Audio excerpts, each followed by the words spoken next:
And now it's time for an English one.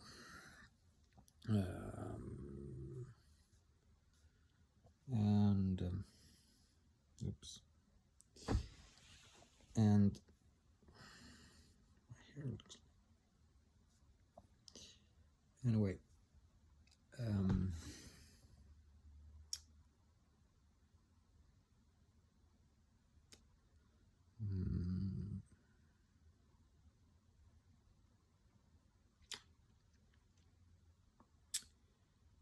yeah, I'm back at my coughing addiction, and it's amazing. It is quite nice, but plan to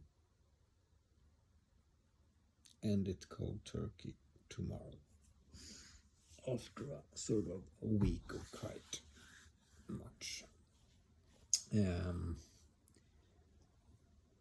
I just come to think about it because my brain is like sort of both quite engaged because even if it's 9 in the evening, I drank quite much, so I'm still more alert than I would have been. Like definitely much more alert than if I had not drank those cups of coffee earlier today. And but what I noticed was that it's sort of you can always sort of blank it blank. You can always sort of just blank in your brain. Just don't have thoughts. But I usually, I guess I've slept quite all right tonight, despite coffee and stuff. But because I feel quite good. But what I was about to say was that it's interesting sometimes when you do take caffeine or something else that's stimulating your brain quite intensely. You can, even if the substance is quite high sort of concentration, still you can still feel the effects in time in sort of lesser your brain is sort of slow even though you're alert. You manage it well. It's like you're still alert, but you can see that your brain is not really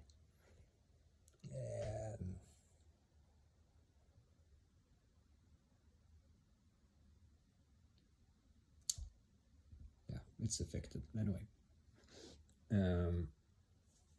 by like that more intensity than what it's you sort of try made it tired, but still in some sense you're still alert, and you just keep forcing it.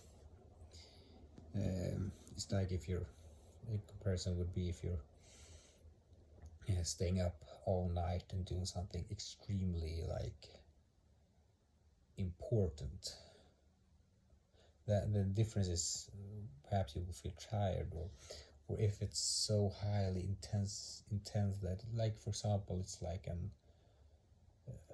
it's an emergency, your house is on fire and you're sort of middle of the night throwing stuff on it. You'll probably like all the adrenaline and all that stuff is going sort of haywire, so you don't feel tired, but still you're anyway affected by it. And in the same way that like if you're tired and driving a car or haven't slept good as driving a car, even if you're perhaps not even feeling tired, your senses are very much diminished, like as with alcohol. But being tired when you're driving is actually it's comparable, I've heard, to drinking alcohol and stuff. But anyway, so yeah, but that makes me wonder, do you become a better driver if you're drinking coffee? I guess you will in the short term, anyway. Like safer driver, spotting and stuff. But anyway, that's by the way the issue with all these type of drugs. Drugs, but yeah, whatever, chemicals, because it is chemicals. It's good short term, but is it really? And the short term things adds up. But what's the effect in the long term? Depends on manufacturers, I guess. Not necessarily positive. Even if it's something as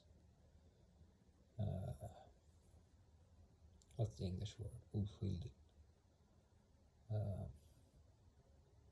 Anyway, as simple as coffee, but I was not going to rant about, or what do you call it? I don't have a good English word for it. Wrap my head around. No, that's not the right expression. Anyway, I'm not going to think about coffee. I want to think about something much more interesting. Such as what? You may ask. That's a good question. It's a very good question. And I don't want to make it so boring as some of these videos are sometimes, or as slow. But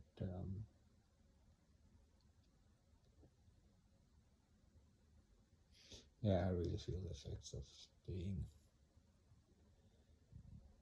highly engaged throughout the day, and now slowly my brain starts to sort of really do feel the effects of, because my brain is, despite the alertness, with this alertness and not have been through a day of like high intensity, this alertness would not be compatible with so slow thought processes. Blank thinking. But anyway, yeah, it's something that's very interesting, is like sort of short-term motivation and the long-term method or strategy or essence or a long-term factor, like scientific phenomena or scientific constituents of shit. I sound Dennis Martin.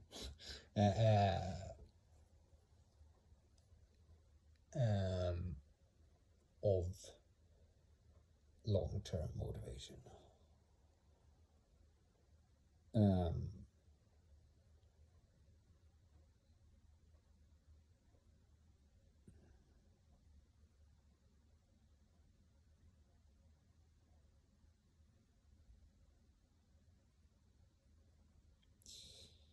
Yeah, what they are.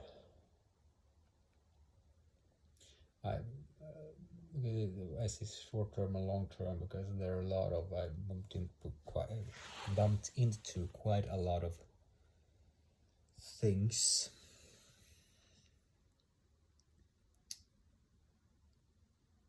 that on X, previously Twitter,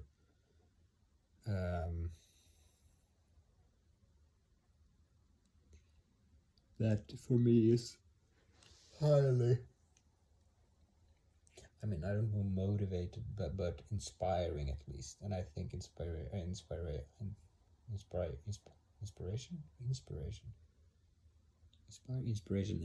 is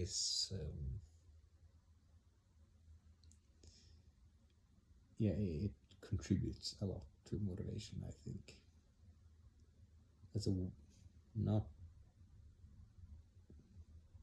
I'm not 100% sure, but I think that's the way it is. Anyway, I feel as if it's yeah, it's like recently it's been quite many accounts on Twitter that's been, it's not this person usually, it's just, or well, of course it's the person behind, but it's content images, somewhat historical and quite well, very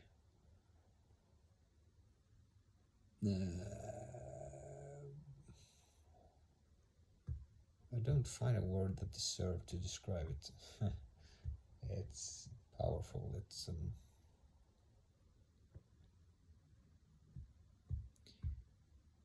big.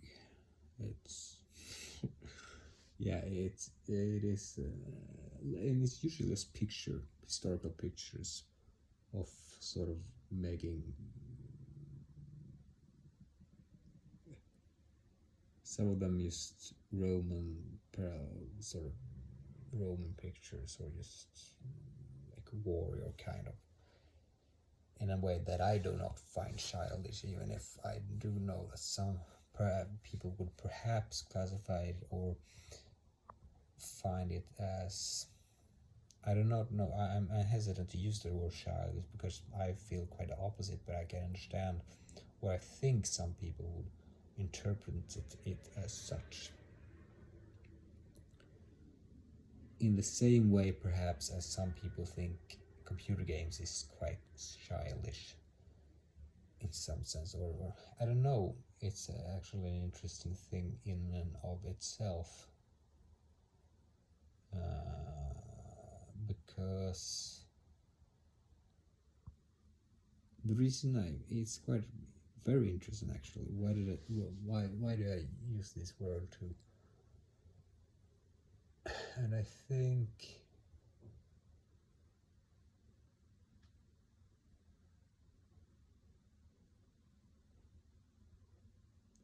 this is actually extremely, and by the way, just to be clear, I am as far as possible, like from that perception, to perceive it as childish.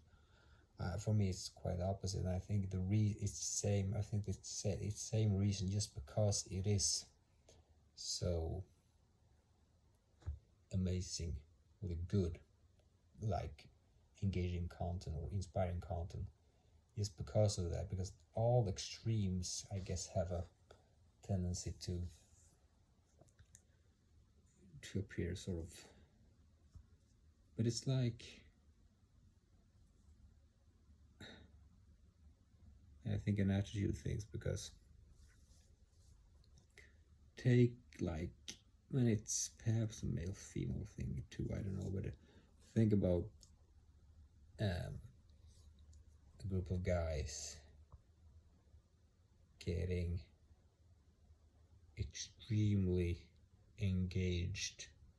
not engaged engaged, oh, is that the same word? I guess yeah, anyway, at cars, place you sell cars, go like, oh, look at this Lamborghini, look at this yeah, whatever car it is, and they go around an area like extremely fascinated about the car, then you can say that it's sort of, well, some people will have that attitude that it's childish, or that as it is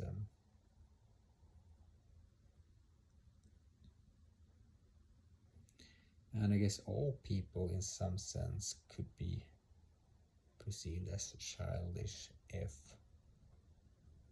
when they are really engaged in what they think is important, or are just fun. But I wonder why this thought have popped up in my mind. Probably because I'm self-aware, because I reposted it.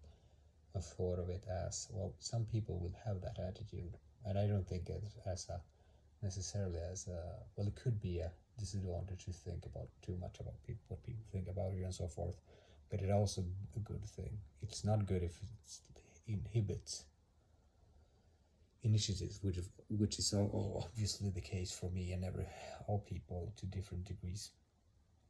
And but that's not a good argument for not contemplating how you perceive, because if you don't know how you perceive, that's, well, not a good thing at all.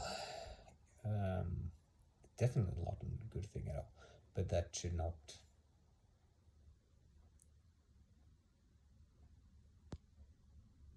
how should I put it, if you know that one act is good for you and it has a consequence of some people perceiving you as something very negative, you will still do it. That's my point. But it's still good to know that they perceive it as such, because if it's a reality, it's objective and it's good to know. But I thought about that, and sometimes I think it is good to, like, perception is good for, especially if the person you're talking, if you're wanting to, if you're addressing, if I mean, a caring about how you are perceived, even of people who dislike you, is still important, and sometimes you want to tweak it just because you want to perhaps reach them. I mean, in order to persuade, it can be, I mean, this is not obvious, I'm just speculating here, but it's not necessarily good. It's not obvious if you want to be portrayed in a good or a bad way. I mean, portrayed in a good way is probably a door in to persuade someone who dislikes you or anything like that. So like me, for example, I wouldn't sympathize with someone who think it as childish, those things that I posted, but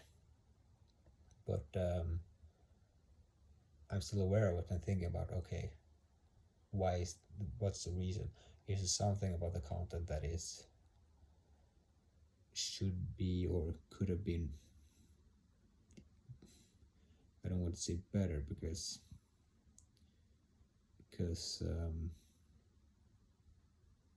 it's like saying, what's better than Usain Bolt? I mean, if it's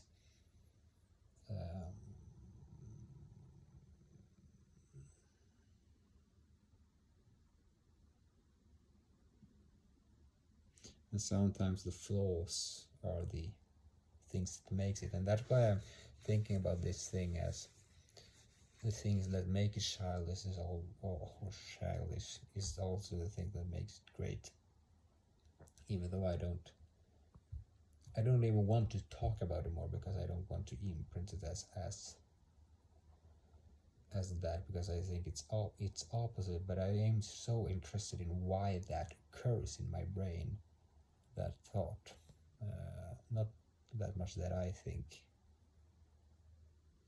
it is, but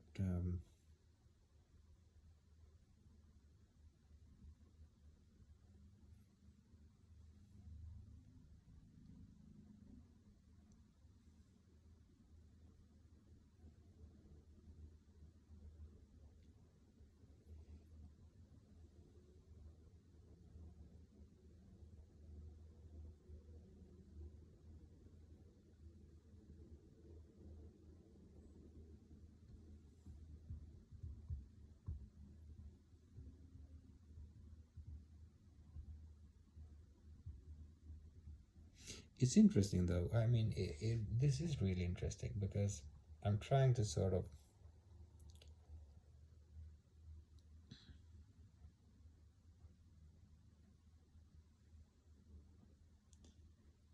boil it down to what sort of a guy like Charlie Munger would think of as, I mean, a lot of the really, like, this badass cool stuff in gaming and in videos and films, and like really really Roman or Viking or just like Assassin's Creed. That's the only parallel I happen to pops up in my mind. Most of those things would, for me, or not for me, but if I think about what sort of this Charlemagne, I take him as because I perceive him as sort of I like his thoughts a lot, but in my mind he would not be the person who calls that cool. He would be like, well, oh, that's childish perhaps. And the reason I tried this is interesting is because, like, for me it's not. I think it is. Well, of course, when I see some people is engage in stuff like that, but if it is epic, like sound imagery, like of like soldier ravens or monster type things, or even like a good example of it is probably Star Wars. That's a good example because I think in my approach to Star Wars when I was sort of young, like for me Star Wars was never something that I was sort of engaged in my mind. Most people that like Star Wars were quite, well, that's kind of childish perhaps in some way, but now I'm probably not as big a fan of it as Lord of the Rings and stuff, but I think it's really great, like story wise. And I understand why it's a big sort of thing. But and I guess all stories and sorry, if you're not involved in it, especially when it comes to stories and books and series and some yeah universes sort of, it becomes sort of childish if you're not involved in it in some kind. I don't know, but I don't think that's the case of perhaps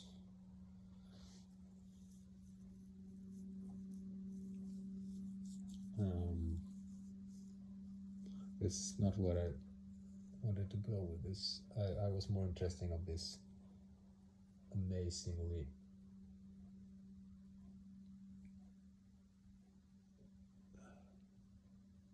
badass content, but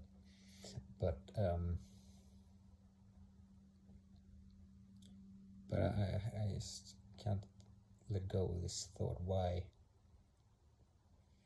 I try to parallel is thinking about tribes in general, like dehumanizing or just thinking of tribe, but that's not thinking of them as childish. You're thinking of them as less than human beings that's going to be crushed and murdered by your tribe. I mean, sort of, we're going like the extreme brutal way that people perceive, like in war and stuff. But I don't know.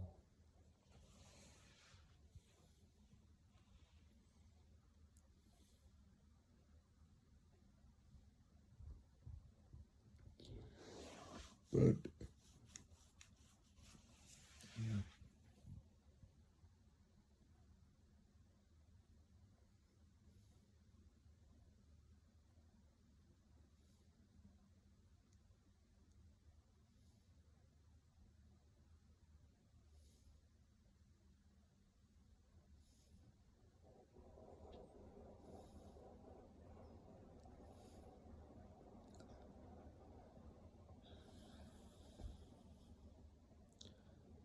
Maybe it's just a sign of a less developed brain that has to use methods as describing things and even perceiving things and allowing perceiving things as childish just because you're not involved in it yourself. I think that's sort of a good take on it.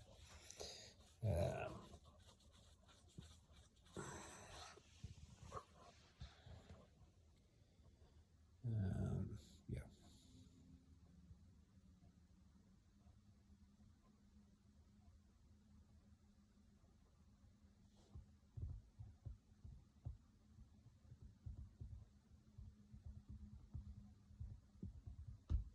And the more potent it is, perhaps the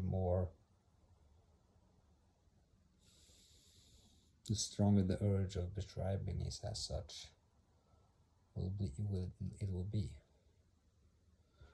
some way.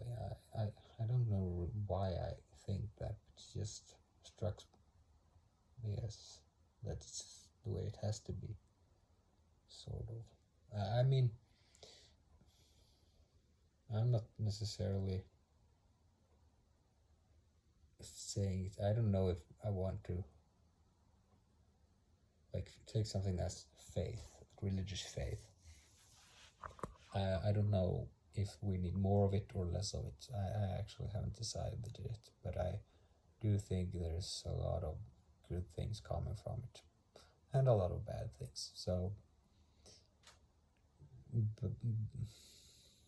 but yeah, so and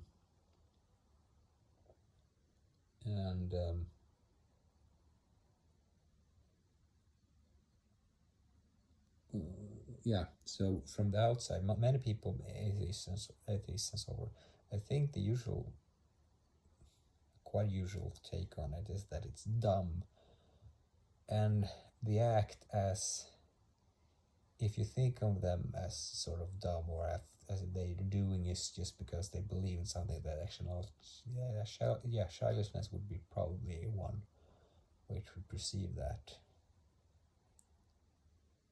But I guess and believing person, a person who believes things about an atheist would probably perhaps think about that person as childish as well. I don't know.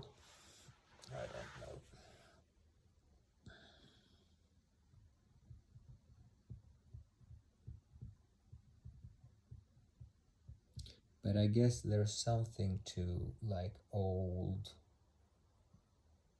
men or women that if it's boring, really boring,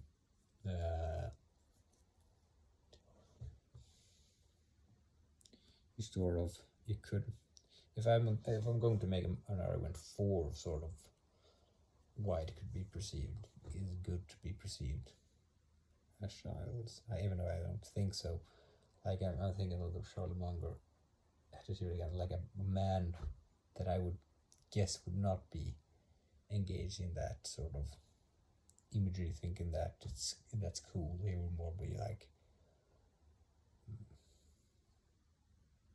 the right approach, sort of not getting.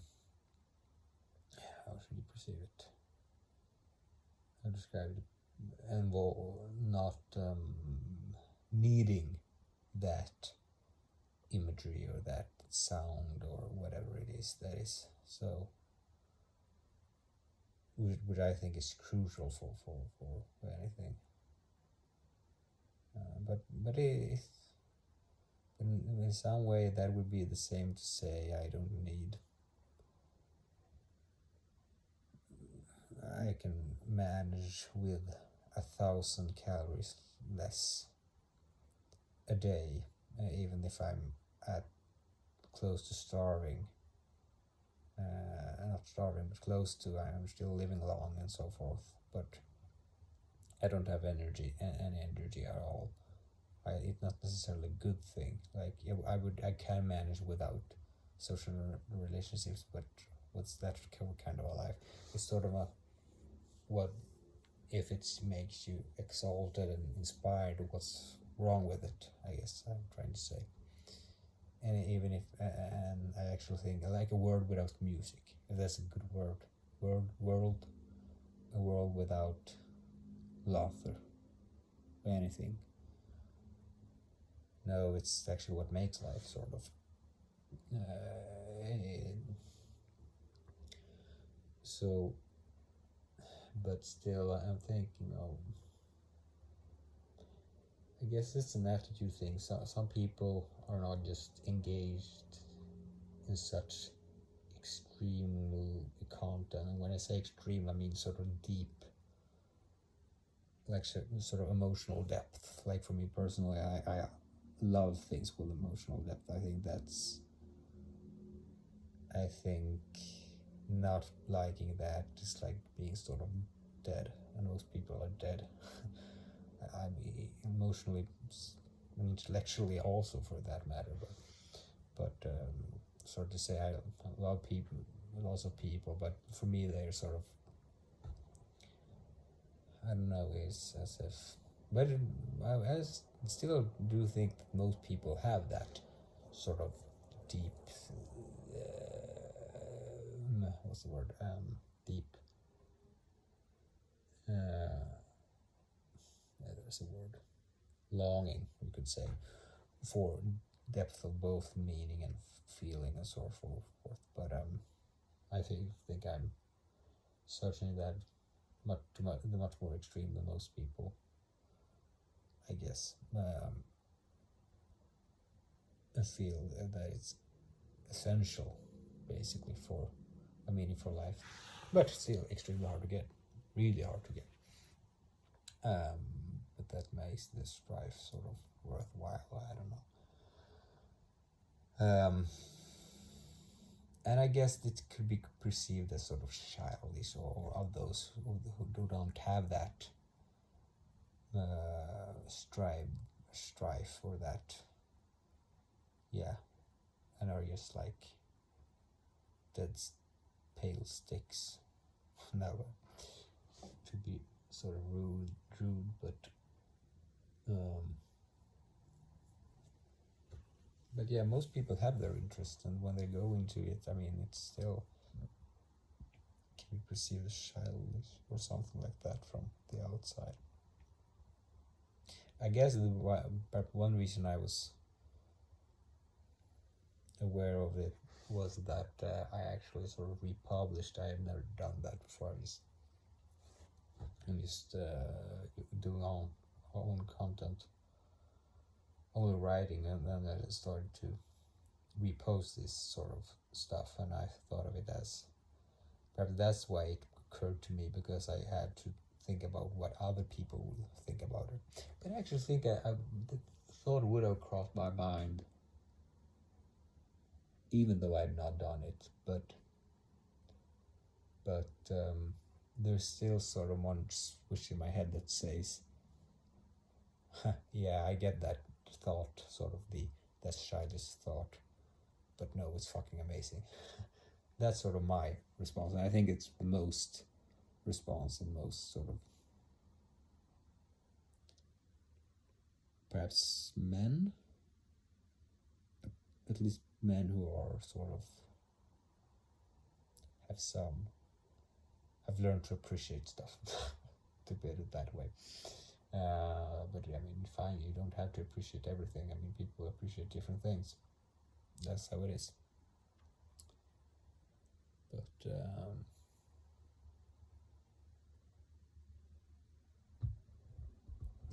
yeah.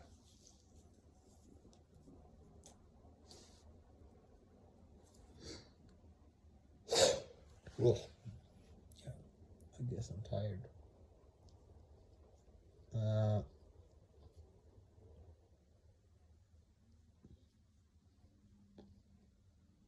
It's quite interesting to think about.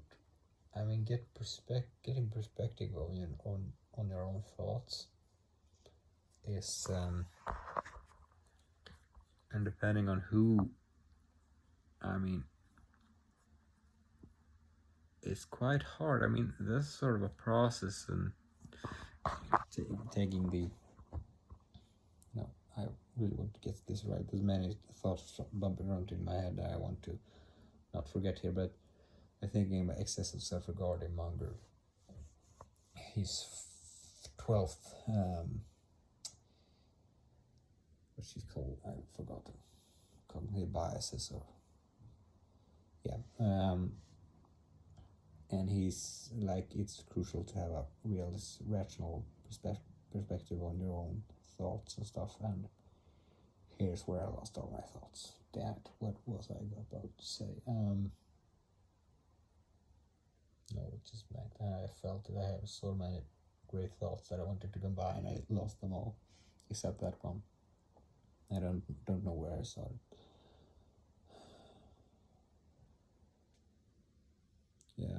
start to get tired.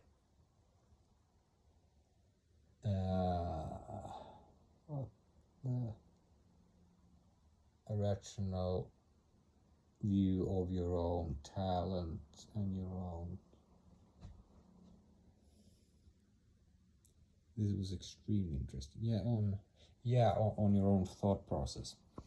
And like I was thinking about, for example, what have I accomplished? Like, for example, this talk, I've been talking about stuff.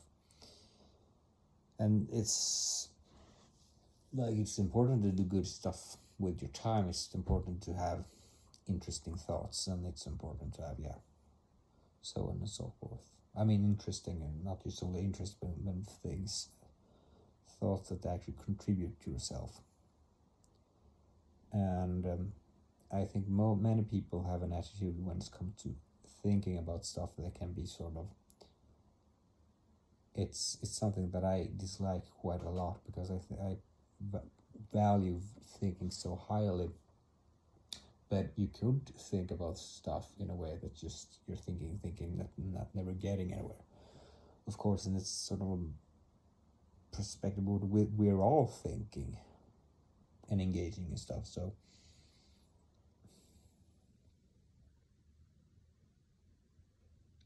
I mean, we're all always writing books, or at least chapters, every day in our brains. Let's go and thought lively. All the time you're not recording your thought, you're still thinking so many things. And that's not just only. But anyway, I started to think about, another thought was that I remember sort of when I was younger, and I sort of tried to get a grasp on how, and I think that's quite common.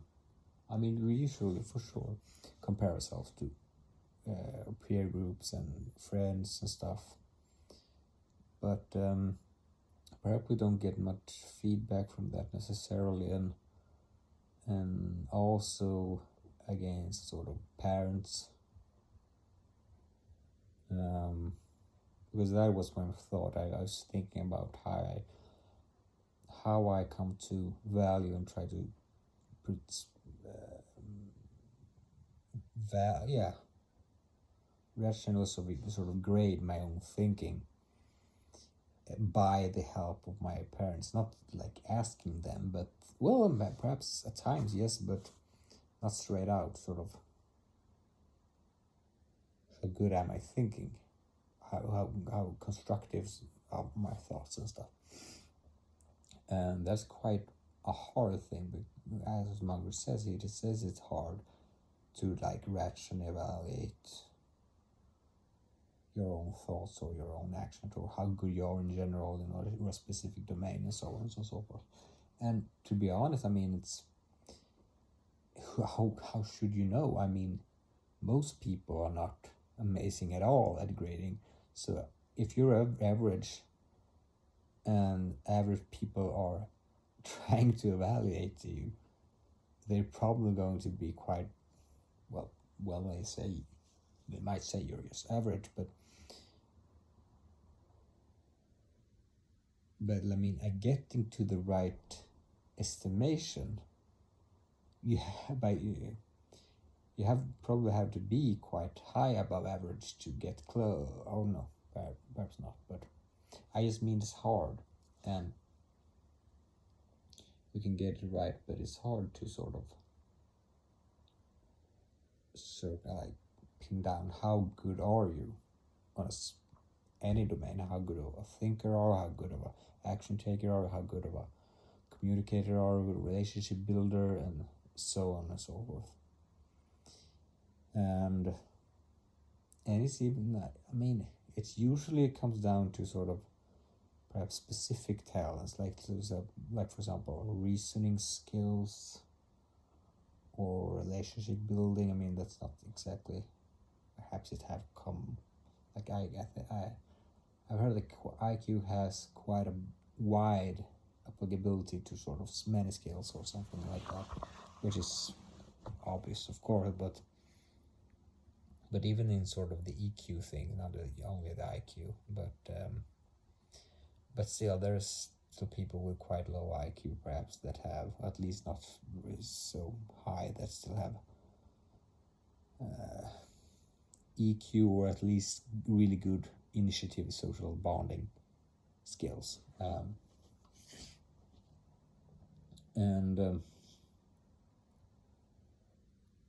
But this evaluate your own thought things, why did I start to discuss that?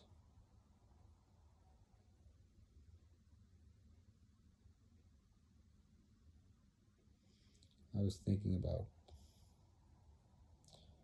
this type of content and that, and how inspiring it is, but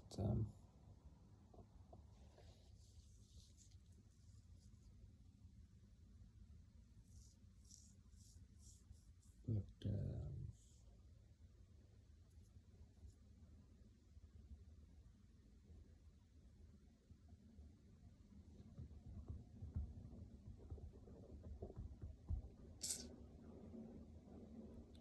41 minutes already.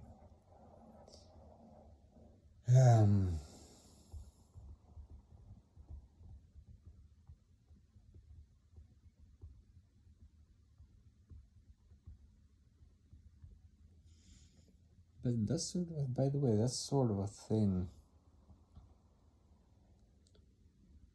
Like all older generations will usually think of the younger generations as childish in their interest and their modernity, or I don't know. Yeah, I was thinking about that. Like, for example, that thought in itself and all that I've been thinking. Last couple 42 minutes. It's good to value your own thoughts and like opportunity to cast lots of thoughts and sort of.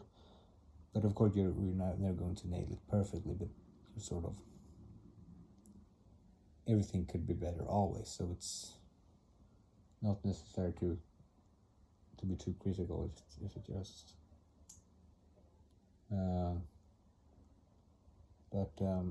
Yeah.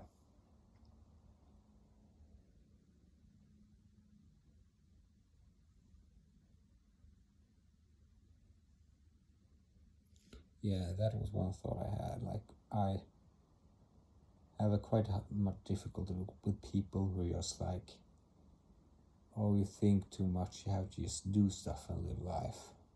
I mean, there is a lot to that, but it's usually at expense of constructive, or no, I shouldn't say usual, but it's at the expense of deep contemplation about life. It might make you more happy. It might make, in some cases, it might even be a better approach than thinking for yourself and stuff, because if you don't have good content into your brain, like for example good attitudes about life and good knowledge, then you might just make a suicide. But not contemplating at all and just say you should act a lot, and just that's perhaps not a recipe for failure, but it's a recipe for mediocrity, to be mediocre. And I don't think that's a good thing, because I think you're an ethical obligation to try to contribute as much good as possible in this world, and if you don't do that, well, then you should have guilt. Anyway, I think it's hard, but it's true. I think it's constructive to think that you have an obligation to do as much good possible to this world, and that means you have to be as competent as possible. So it's actually serves your self-interest to have that goal, and that's the beauty of it, I guess. The more in a good world, the more you contribute, the more good you do, the more reward you will get back. And so, and capitalism works by that way to some means, otherwise it wouldn't survive. with the people providing the products the people want are those who actually get the money. If they would provide people a product that people don't want, they wouldn't sell.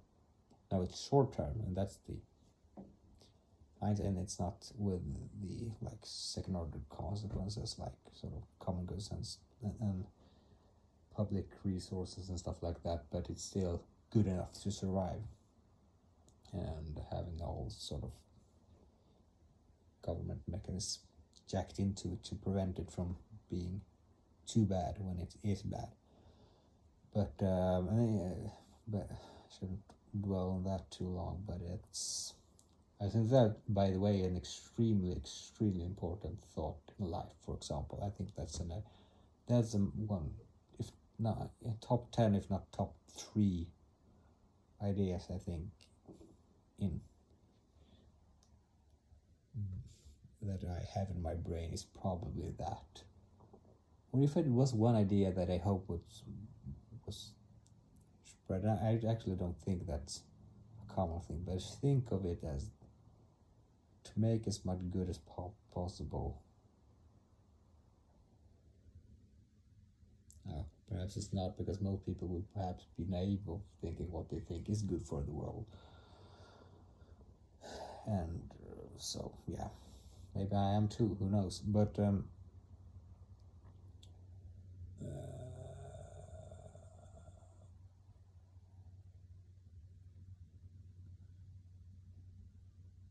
was I thinking about? I lost my train of thought here.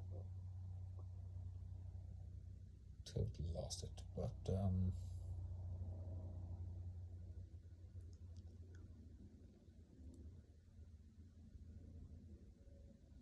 yeah, how good your thoughts are and stuff, and how valuable your thoughts are or not are.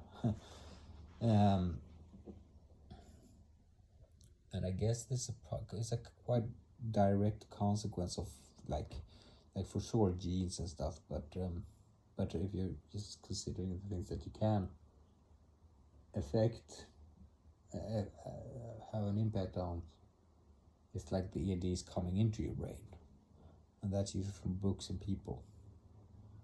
So how smart are the books and people that influence you? Like the more you do in school, the better ideas you will have in your head. But that's not the only thing, of course. School is not the only school for life. But it's not just thoughts, it's sort of attitudes and people around you that have influence. And lots of stuff, but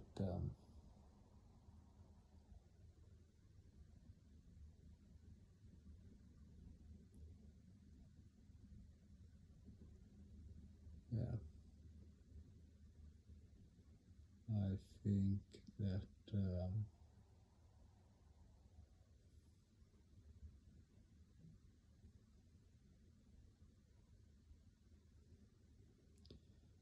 there is a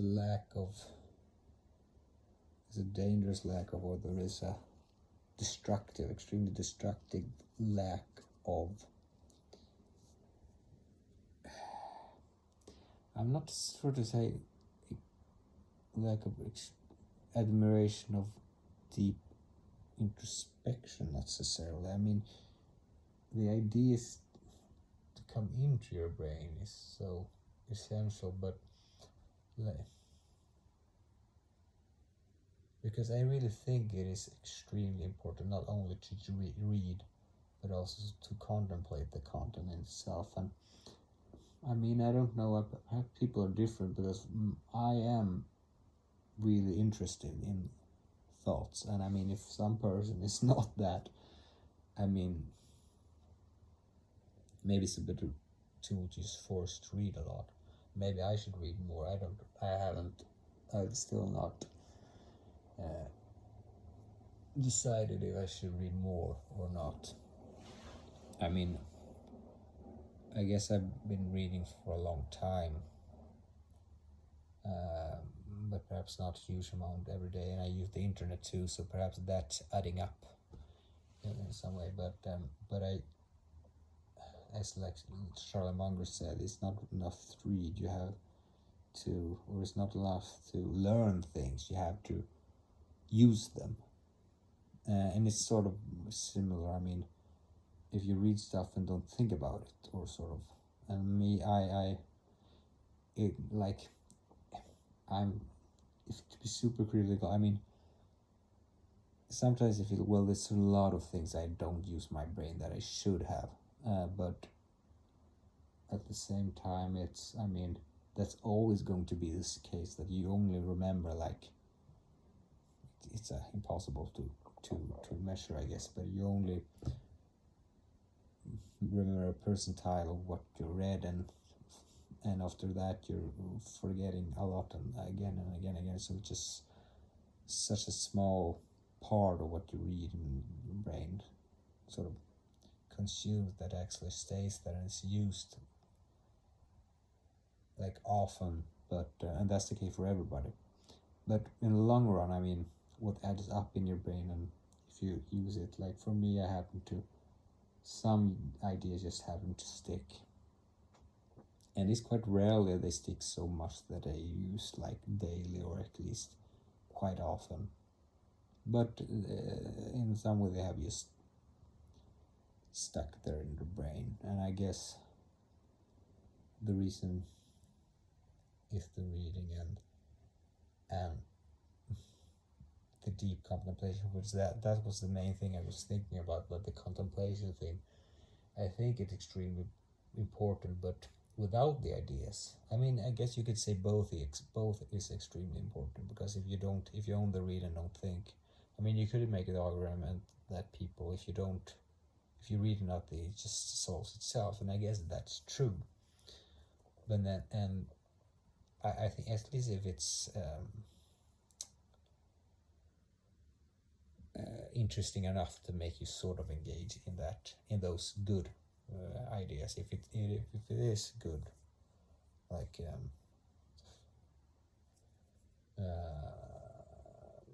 ideas, and it is engaging, I mean, then it's probably enough. I mean, you will just happen to contemplate it anyway, because that's what goes in. You can't just shield it off. You will automatically think about it, I guess. But so I'm not sure if I'm, but if it's not deep enough, I mean, yeah, because I was about to think earlier that we need more of that deep thinking, as long as you're still reading. But I was also having this thought that maybe it's up to you, your nature, how you work best. I mean, how much you contemplate, but I like to think of it as I think about math, like that. Yeah, for sure you have your intelligence and stuff, but half the reason for why people think they're bad at math is because they think they're bad at math because when they thought about something for 1 hour, they didn't find the answer. And 1 hour is nothing in math. Like, maybe I'm taking a bit too far for the student in one problem, but I actually sat for, I think it wasn't, this is not even much, but for someone in school is quite right. I remember in a weekend on some type of problem, because I was stubborn enough to not look in the sort of back at the book and see the answer, because that was a sort of, that we had provided you with a clue to the solution, and even the solution, I don't remember. But I was stubborn to just sit there Saturday and Sunday. I mean, it was not usual what I did, and it was probably not the most effective way to learn it anyway. But just to be stubborn, and by the way, I saw myself as quite good at math, but I also put quite much time into it. And if you don't do that, I mean, then you won't get good at it short term, and that won't build the circuitry for the future math problems and sort of and so on. But yeah, to have that patience to slowly sort of thinking thoughts through,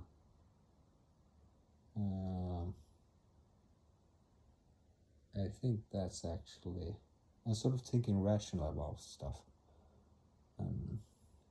Yeah, I think that's, I still think most people can do much more, because I do think that people take life not too seriously. Quite the opposite. They take it too, like, and maybe I'm a sort of person that would be have a better life if I was influenced by people who take it more like, but nah, I still think it's too precious a thing to just be like, Like, for sure, if something bad happens and you have to deal with that, like, you know that you will die soon or have a high probability, then it's probably the right attitude to get through that, because you need to have like, who fucking cares, if that's like the scenario that you're confronted with, but otherwise I think it's, and that in and of itself, to have that attitude in that moment, that's not an easy thing to have, perhaps, and that's something you have to be trained for, at least train your mind in sort of attitude and stuff. And I think that comes partly from deep contemplation, and of course also a lot from influence from other people's attitude and so forth. But um,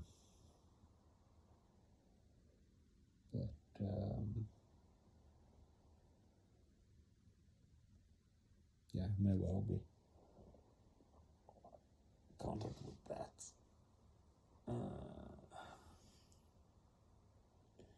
Is content in a book the same word as being sort of fine with the result? Like, content, I feel contentment. What the content? Well, my brain just forgot the real word. This is the same word. To be made in Swedish, to be.